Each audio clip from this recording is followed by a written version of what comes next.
Ladies and gentlemen, it is that time again. My next pro tournament, FGS1, is around the corner and I am building the best team I can to try and win the tournament. Right, housekeeping time. Let me talk you through the rules of this squad builder. You are allowed one icon of any choice. You are allowed 3 players rated 90 or above, not including your icon. You have no rating restriction on your goalkeeper. The rest of the team has to be 89 rated or lower. And finally, the most important one, loan cards are allowed. Housekeeping done, we've got a squad to build. Let's start with the bench. The bench, we're looking for 89 or below gems. I'm not going to use any of my 90 rated on the bench. So I'm going to start with an untradeable player. Goes by the name of Joao Cancelo. He's pretty good this year. He's not good enough to make the starting team. Is he going to be used? Probably not. You're going to see why with my next player. Capdevila has been relegated to the bench. A real club icon, if I can say so myself. 329 games played, loyal servant, did very, very well for us in the E-Champions League qualifiers, but unfortunately finds himself swarming the bench this time. Very harsh, and his facial expression probably tells you everything you need to know. Next on the list, and the first loanee that I'm using, is Tomori. Very, very good centre-back, and unlucky to be on the bench as well. But loan cards are coming in clutch for me here. You're going to see a really, really good team, especially when I get onto the starting 11. The World Cup might have finished, but I'm still celebrating it around here with one of the most clutch players for his country, and I'm definitely not biased, but one of the best players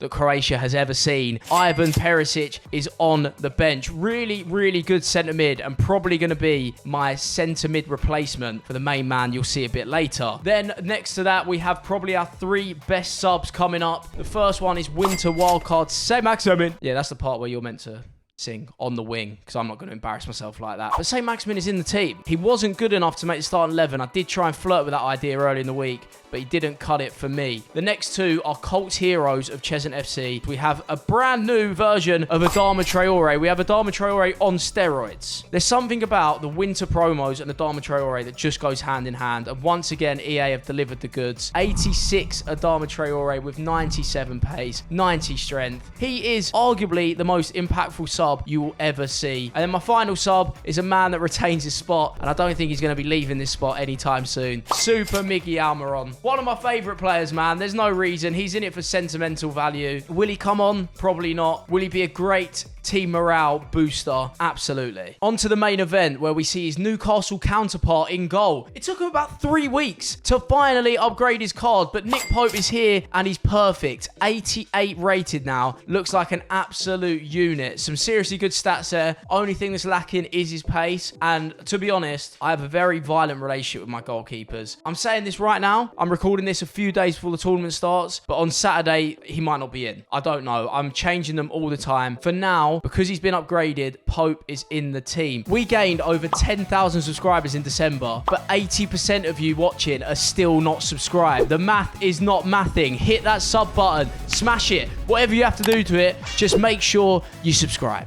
Thank you. At right back, we have a legend of FIFA 23. We might only be in January, but I'm calling him a legend because he's just that good. Kyle Walker, Path to Glory card is ridiculous. One of the most complete right backs in the game. I don't think you're going to get much competition for him throughout the year. You might get a team of the year, and then it'll be something like team of the season that knocks him off his perch, because he's just perfect. He's so quick, so strong. I wish he was a little bit better on the ball, but I'm not going to complain, man. Next to him, we have his Manchester counterpart. Not his Manchester City counterpart, his Manchester counterpart. Goes by the name of Raphael Varane. I'm using his loan card as well. I managed to get it from a daily login SBC. So very nice. Saved me a lot of coins there. And what is a FIFA team without Varane? I think for like 4 years now, he's always had a juice card. And EA know he just hits well, doesn't he? There is some sort of Varane tax where no matter what, he's one of the best centre-backs in the game. This year, it's no different. We then have Lucio next to him. But this is the downgraded Lucio, because if you remember from the last squad builder I did, I had 90 Lucio, which was Thanos, the main man. But I've decided to downgrade the 89 because I want to use the 90 spot in a different role this time. So we've only got the blue version Lucio. It doesn't look as scary, doesn't look intimidating, but he does play as well in game. Moving on to left back, there is no Varane without Ferland Mendy. One of the rattiest players in FIFA history, has a rich history of being in a lot of people's teams and giving a lot of people headaches. To knock Capdevila off his perch, you've got to be a special player. So welcome Mendy. You and Varane will be ratting it out for me in defence. Moving on to the midfield, bit less ratty now, yeah? We're over our ratty stage. We start seeing some sexy players in there, and there's no one sexier than Neymar Jr. He has retained his spot. Wingers have been a very, very hard thing for me, and I've struggled. I've experimented like mad. I've had Neymar, I've used St. Maximin, I've tried Nkunku out of right midfield as well. And to be honest, none of them move me that much. Neymar does the job. My main thought process here, yeah, is he's going to play like 55, 60 minutes, and then we're going to bring on either St. Maximin or Adama Traore. You'll see when I finish the team, he's the one off chemistry because I think he's going to get subbed off first. In midfield, I have two unbelievable players and one that probably shouldn't be playing centre mid, but he is. Kareem the Dream. I apologise for being a knockoff Danny Aarons, but this man is special. He's got a centre mid card. He's never ever been able to cut it as striker at the top level. He just hasn't got the pace. So EA adapted him, made him a centre mid. He's got everything you need. 5-star skill moves, 6'1" height, work rate high, and then the attributes are looking nice as well. I'll be honest, he's given me FIFA 21 foot freeze Firmino vibes. That kind of player, and he'll be playing as my left centre mid. Next to him is a man that's definitely not losing this space. It's Yaya Toure. He was here last time, he's here this time, and he'll probably be here next time as well because he is just special. I say it the same as Kyle Walker, yeah? He's one of these cards that's going to be struggled to get knocked off his perch. He's not really going to fall behind the curve at any point because he's just so used. Talking of players who will not fall behind the curve, honestly, the best card I've used this year, team of the tournament, Kylian Mbappe. Wow.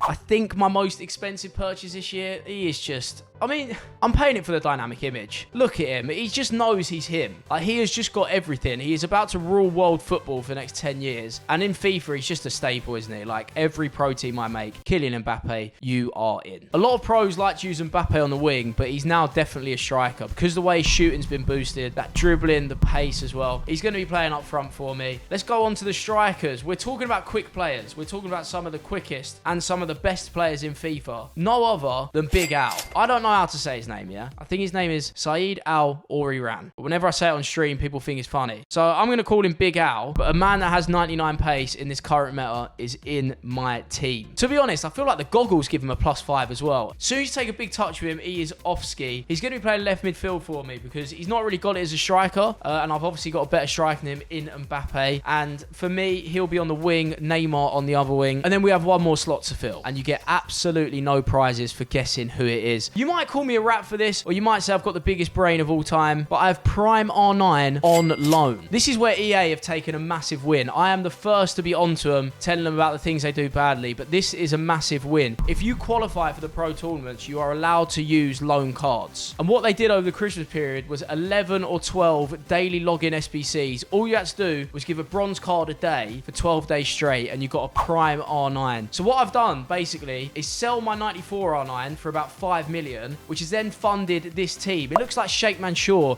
has got hold of this team, but rest assured, it is me. And it's all down to the loan that EA have given me. So 96 R9 is in the club, and that completes the team. The tournament is at Saturday, 9 AM, and I'll be streaming it on my Twitch, twitch.tv, TomLeese_. If you want to come and watch, you want to come support, get following that Twitch channel, and make sure you're there Saturday, 9 AM. Be there or be square, because you're not around. I'll see myself out.